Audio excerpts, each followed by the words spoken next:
Hello,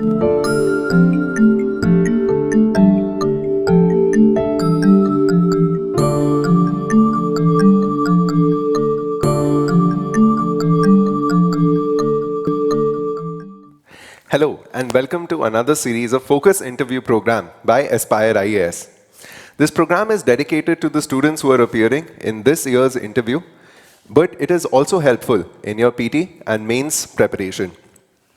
Today's topic for discussion is agriculture marketing, minimum support prices, and remunerative prices for the farmers. The major problem in agriculture today is that the farmers are not able to market their produce. Because they are not able to market it properly, their returns are not that much which they are worthy of.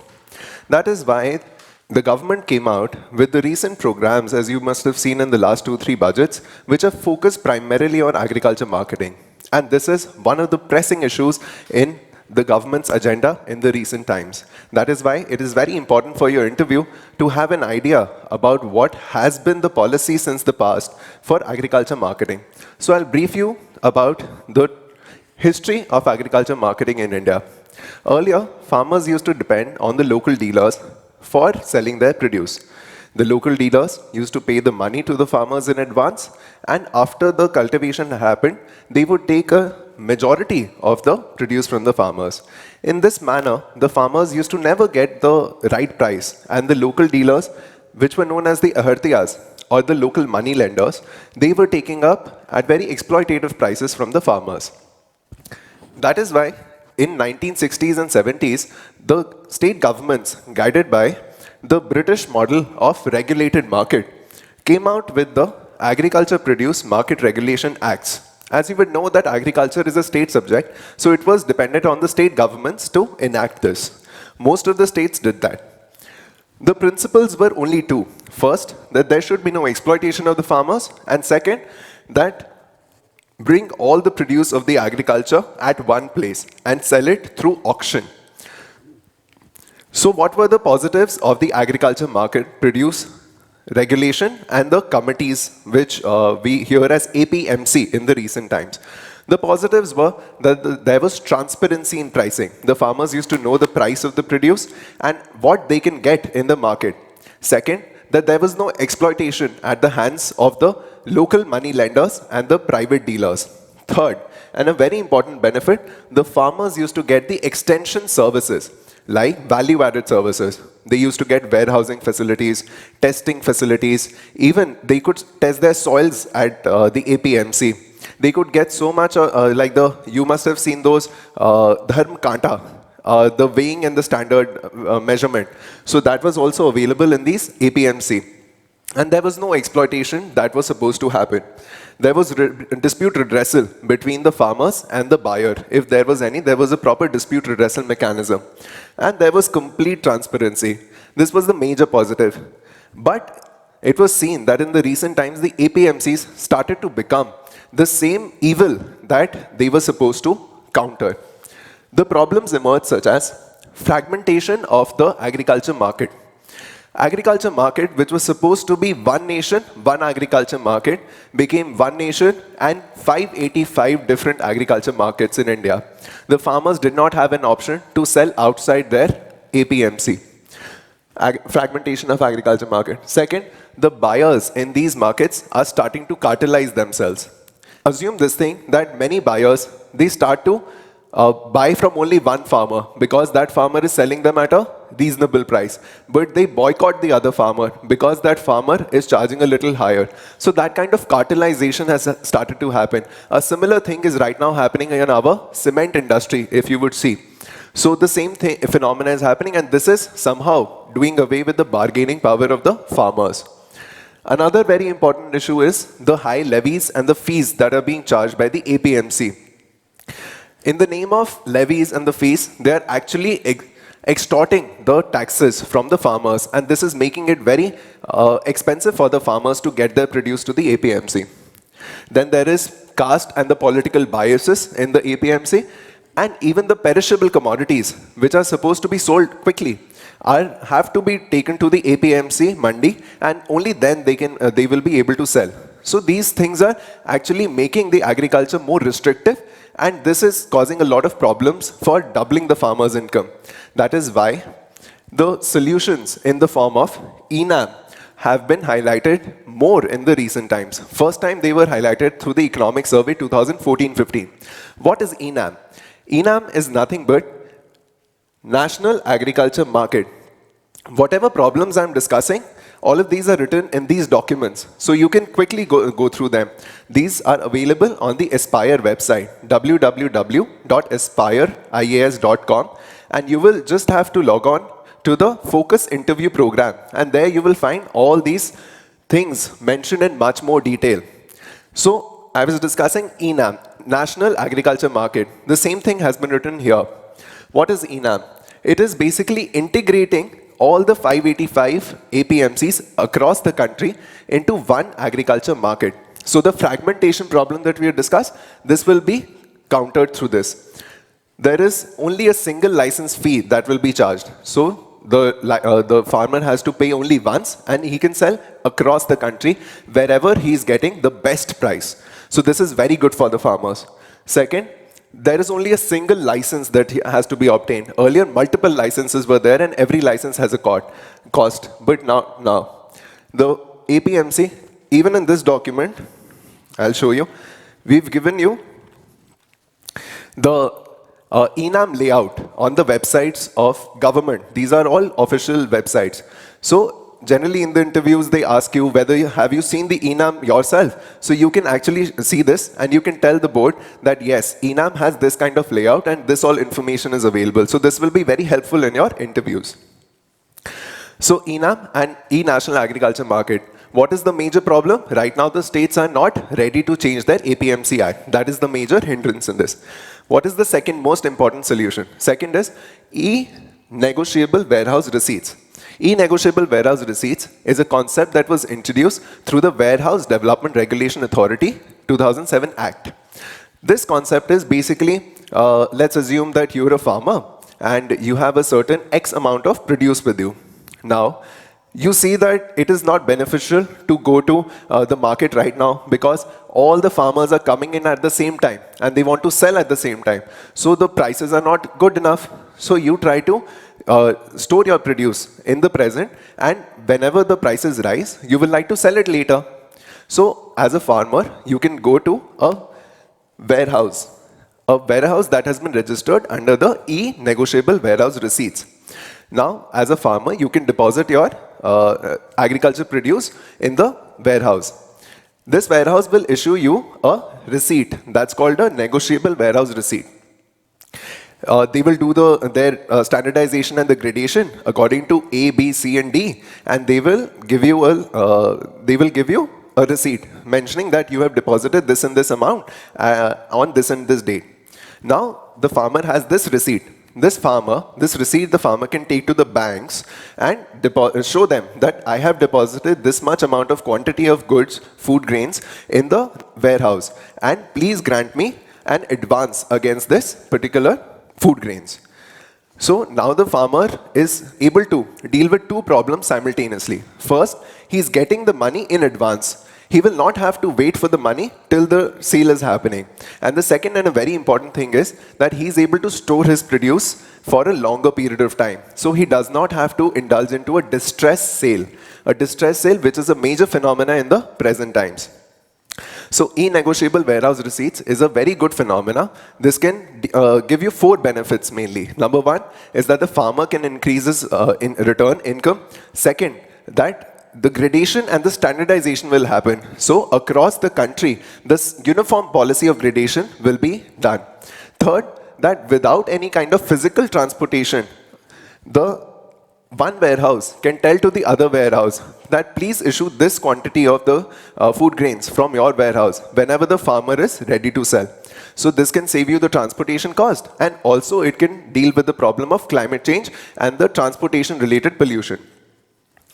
Another important aspect that was brought in recently in 2017 was the Niti Aayog Model Agriculture Produce Livestock Marketing Act. This act is an alternative to the APMC Act. The states in this have to talk about 3 things. Number 1, that there should be no fragmentation of the market. There will be creation of sub-market yards. And number 3, that the farmer can directly sell the produce from his own farm land. So he does not have to go to the mandi, and he can sell the produce directly from his farmyard to the concerned buyer, the exporter, or any other direct consumer. Another important solution is the Grameen agriculture markets. What are Grameen agriculture markets? Right now, the farmer has to take his produce from his village to the district mandi. Through the budget 2018-19, the government said that now the farmer can sell the produce in his own local market. The 22,000 rural hearts that are there in the villages, the farmer can easily sell his produce in those markets at a very good price. These grams are actually connected with the enum, and the farmer can easily do the trading through the enum portal. Another very important concept that is being emphasized, even in the last budget, in Union Budget 1920, the government said that they will set up 10,000 farmer-producer organizations up till the next 5 years. So farmer-producer organizations are nothing but a union of the farmers. These unions are actually helping the farmers with respect to information, marketing, gradation of their produce, even getting a good bargaining price for their produce. So FPOs is a very good concept. Even recently, when you must have seen in the Padam Shris being given to the farmers, these Padam Shris, I'll give you an example. In the Eterna village, Mr. Shri Kabal Singh Chauhan is there, who has started an FPO of baby corn farmers in the Eterna village. You must have seen. So he received a Padam Shri for this. And this model is being emphasized nationwide by the government in the present times. Now, agriculture marketing. So broadly, I'll summarize for agriculture marketing. The first thing is that there is a need to integrate the market into one. Second, that there is a need that the farmers can get the information regarding what is the demand for their produce in the market. And third thing is that it must be reasonable and less expensive for the farmers to market their produce. Now I'll come to the minimum support price, another very important issue that is being highlighted in the recent times. MSP, as you would know, that MSP is not a selling price. It is a misconception that MSP is something that the farmer is earning. No, MSP is an insurance policy for the farmer. Yes, that's right. It's an insurance policy. I've explained a lot about the MSP in this document, so you should read this document. This has been prepared by our team and us with a lot of hard work, so you must read this document. MSP is an insurance policy. Whenever in the market prices, the prices are falling below the reasonable level for the farmers, the government says that I can procure your produce at the minimum support price. The minimum support price is actually declared for 23 crops in our country, and it is declared before the cropping season begins. The criteria, there are total 7 criteria, mainly 7 criteria. The first is the cost of production, how much the farmer is incurring cost to produce that particular commodity. Second, that there should be a parity between demand and supply. The whole economics is based on demand and supply, right? So the prices have to be in equilibrium, as we say, or the prices should be able to cater to the demand and they should be able to give out reasonable supply. Third, that there should be inter-crop price parity.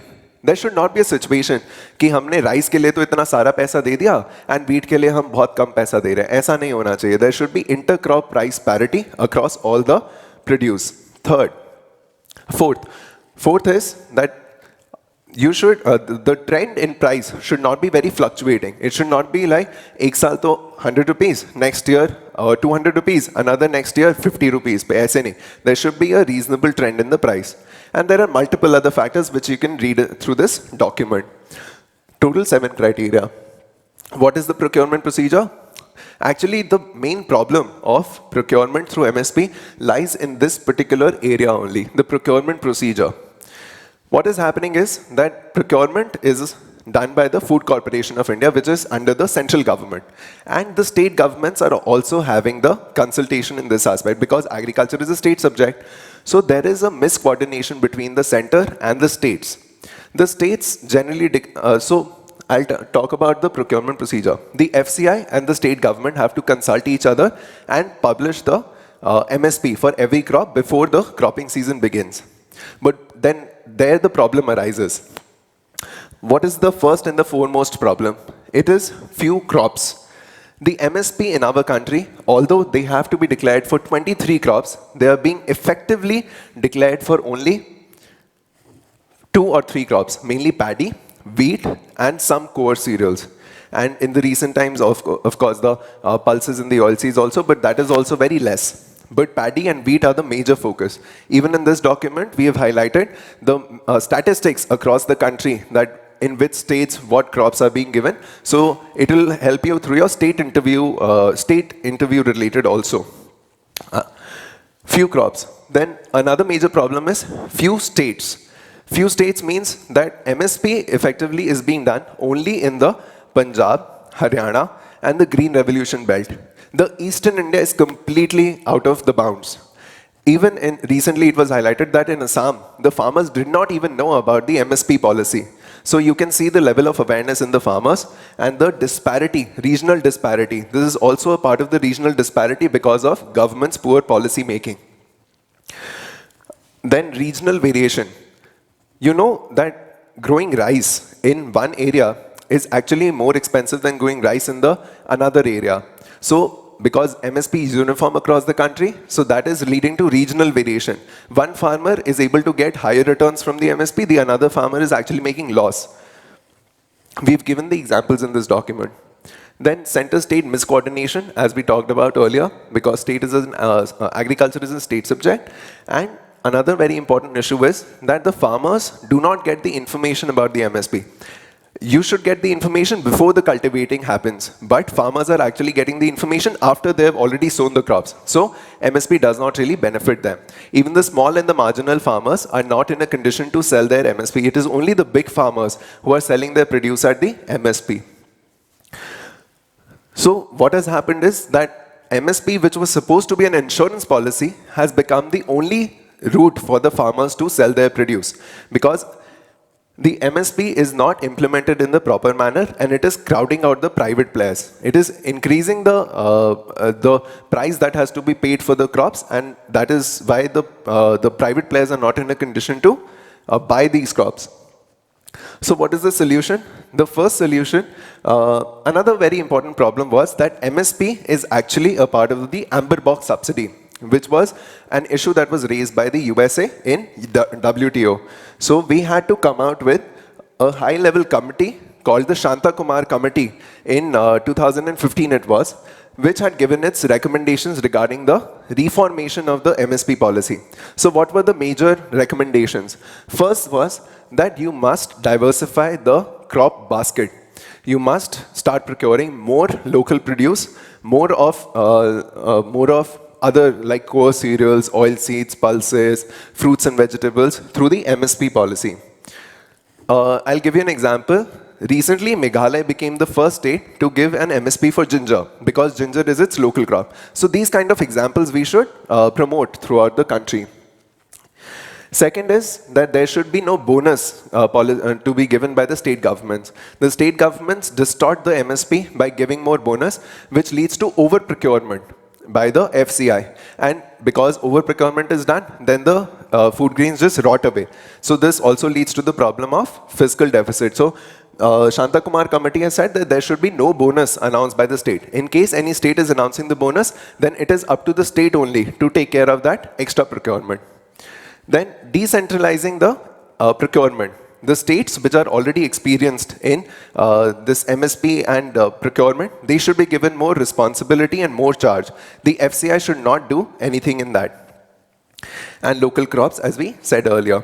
Shanta Kumar Committee recommendations, as I said, are mentioned in this document. You can refer to it. Then in budget 2018-19, you must be remembering 1.5 times of the cost of production. But still this policy is under controversy because of the A2 plus FL or C2 controversy. A2 plus FL, I'll briefly tell you that A2 means the cash that is, the cost that is going out of your pocket, which you are actually paying in cash.